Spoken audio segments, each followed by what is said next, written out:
चलिए, कैसे हैं आप लोग? बढ़िया ठीक सर। है? चलिए अच्छे। आज हम आप लोग को कैश फ्लो स्टेटमेंट बताने जा रहे हैं, जो कि बहुत ही इम्पोर्टेंट चैप्टर है, जिसमें कैश का मतलब क्या होता है? रोकर। कैश का मतलब क्या होता है? रोकर। फ्लो का मतलब क्या होता है? प्रवाह। और स्टेटमेंट का मतलब क्या होता है? विवरण। यानी कि कैश फ्लो स्टेटमेंट। तो अभी तक आज आप लोग जो पढ़ते थे, जो सारे चैप्टर पढ़ ले, ये जो फिनेंशियल स्टेटमेंट का बहुत ही इंपॉर्टेंट चैप्टर है, जिसका नाम है कैश फ्लो स्टेटमेंट, यानी कि रोकर प्रवाह विवरण। अब नाम से ही ये स्पष्ट हो रहा है ना आपको कि रोकर प्रवाह विवरण, यानी एक ऐसा विवरण जिसमें आप रोकर के प्रवाहों को क्या करते हैं, इसको संक्षिप्त रूप में एक लिखेंगे। तो ध्यान देना आप लोगों को, ये स्टेटमेंट है, this is not a ledger account. ये लेजर अकाउंट नहीं है। लेजर में क्या होता था, उसमें आप लोग देखते थे कि डीआर और सीआर होता था। लेजर में 4 कॉलम जो होते थे वो कहाँ होते थे? राइट हैंड साइड में होते थे। और 4 कॉलम कहाँ होते थे? लेफ्ट हैंड साइड में होते थे। लेकिन जब भी हम स्टेटमेंट बनाते हैं, उसमें ये डीआर और सीआर नहीं होता है। आप लोग 11th में पढ़ चुके हैं बैंक रिकंसिलिएशन स्टेटमेंट, तो वो भी एक स्टेटमेंट टाइप का ही होता था।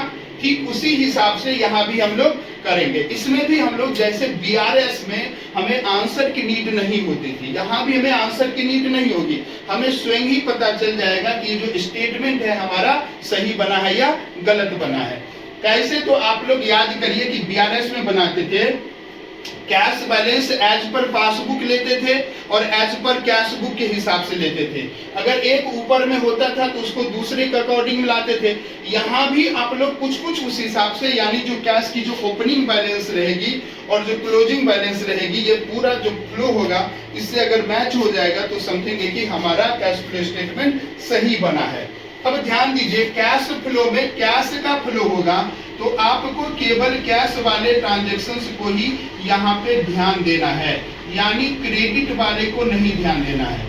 बिजनेस में जब भी कोई बिजनेस होता है तो मुख्यतः 2 ही प्रकार के ट्रांजैक्शन होते हैं, या तो कैश में होता है या तो क्रेडिट में होता है। तो या तो कैश में ट्रांजैक्शन होगा या तो क्रेडिट में होगा। लेकिन यहाँ चूंकि कैश फ्लो स्टेटमेंट बना रहे हैं हम, तो यहाँ पे आप लोगों को केवल कैश के फ्लो के बारे में देखना है और कैश का जो फ्लो होगा उसको हम यहाँ रिकॉर्ड करने का काम करेंगे।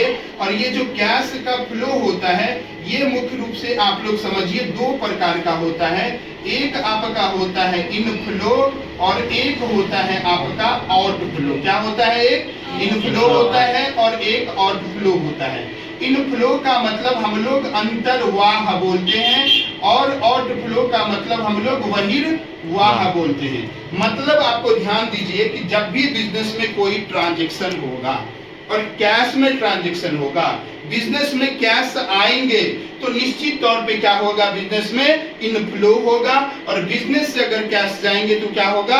आउटफ्लो होगा। यानी कि अगर कैश में प्लस हो रहा है तो इनफ्लो होगा, अगर ये माइनस हो रहा है तो क्या हो जाएगा? आउटफ्लो हो जाएगा। ये 2 प्रकार का। जब इस दोनों को हम जोड़ देंगे तो इसका ही टोटल नाम क्या हो जाएगा?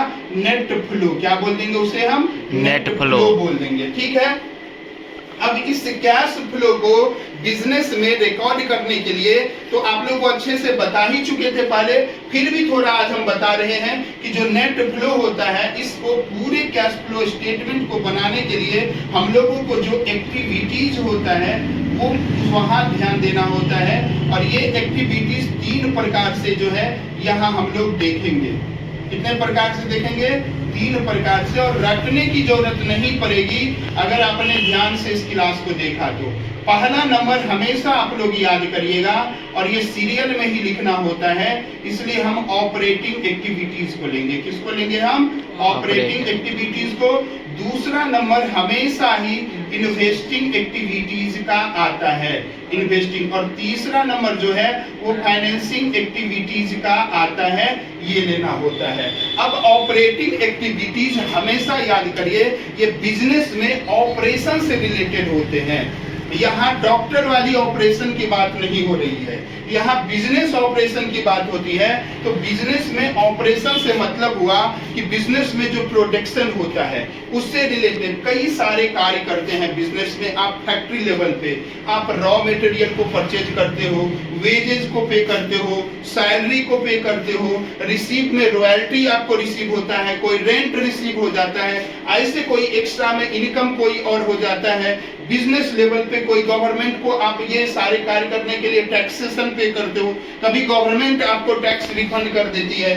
ये सारे आइटम्स कहाँ चले जाते हैं? ऑपरेटिंग एक्टिविटीज में। इसके बाद, और ये ही सबसे इंपॉर्टेंट होता है, अगर आपने ये याद कर लिया तो निश्चित तौर पे यहाँ दिक्कत नहीं होगी। लेकिन हम आपको बताते हैं कि इसको ही याद नहीं रखना है। अगर ये दोनों आप याद कर लेते हो तो ये पूरा आ जाएगा, क्योंकि ये दोनों याद रखना आसान है। इसे आप 2 मिनट में रख लेंगे आसानी से। और अगर इसके अलावा जो सारे आइटम्स मिलेंगे उसे आप ऑपरेटिंग एक्टिविटीज में रखेंगे। तो ध्यान देना है, सबसे पहले हम बताते हैं फाइनेंसिंग एक्टिविटीज जो वित्तीय के तहत आता है, इसमें आपको क्या सब याद रखना है। तो जनरली इसमें आपको याद रखना है शेयर से रिलेटेड, और इसमें आपको याद रखना है डिबेंचर से रिलेटेड या लोन जिसे बोलते हैं, लोन से रिलेटेड। यानी कि जब भी शेयर इशू होगा, क्या होगा? शेयर जब भी इशू होगा तो, या फिर डिबेंचर जब भी इशू करेंगे तो, या अगर आपने कोई लोन टेकन करा हुआ है तो ये चीज। और दूसरी चीज कि जब भी शेयर को आप रिडेम्पशन करेंगे, यानी कि शोधन करेंगे, भुगतान करेंगे, या डिबेंचर का रिडेम्पशन हो जाएगा, कभी आप बाई बैक कर लेते हो शेयर को, बाई बैक शेयर कर लेंगे तो भी।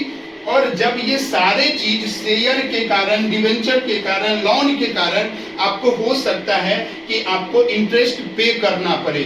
आपने शेयर इशू करा तो आपको डिविडेंड देना पड़ेगा, आपने डिबेंचर इशू करा तो आपको इंटरेस्ट भी देना पड़ेगा, या लोन लिया है तो भी आपको इंटरेस्ट देना पड़ेगा।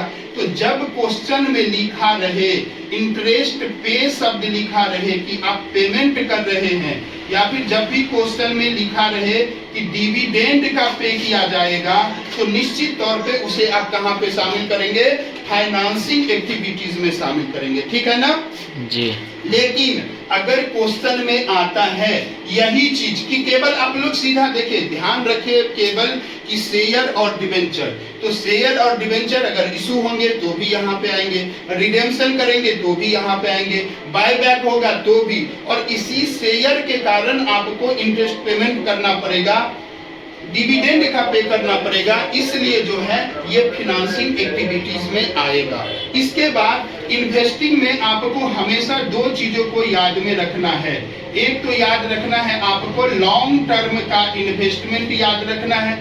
इसमें जनरली आप देखते हैं लॉन्ग टर्म के इन्वेस्टमेंट में कई चीजें आते हैं, जैसे कि आप बोलते हैं कि आप बिल्डिंग परचेज कर लिए, लैंड परचेज कर लिए आपने, जैसे कि आप बोलते हैं कि कोई लॉन्ग टर्म मार्केट में इन्वेस्टमेंट कर दिए, यानी कि आपने शेयर वगैरह में जब आप इन्वेस्ट कर दोगे, डिबेंचर वगैरह में जब आप इन्वेस्ट करोगे, इन्वेस्ट मतलब आप जब किसी दूसरे कंपनी के शेयर वगैरह को इन्वेस्ट करके या फिर वहां इन्वेस्ट कर दोगे, बाय करोगे, तो आपको उसे इन्वेस्टिंग एक्टिविटीज में लेना है। और जब आप शेयर खुद जो है सो परचेज कर रहे हैं तो उस पे हो सकता है आपको डिविडेंड का मिलेगा, लेकिन डिविडेंड यहाँ पे है और इसमें आप रिसीव जब भी होगा तब लिखेंगे। इंटरेस्ट यहाँ पे था और यहाँ जब इंटरेस्ट रिसीव रहेगा तो उसे आप इन्वेस्टिंग एक्टिविटीज में रखेंगे।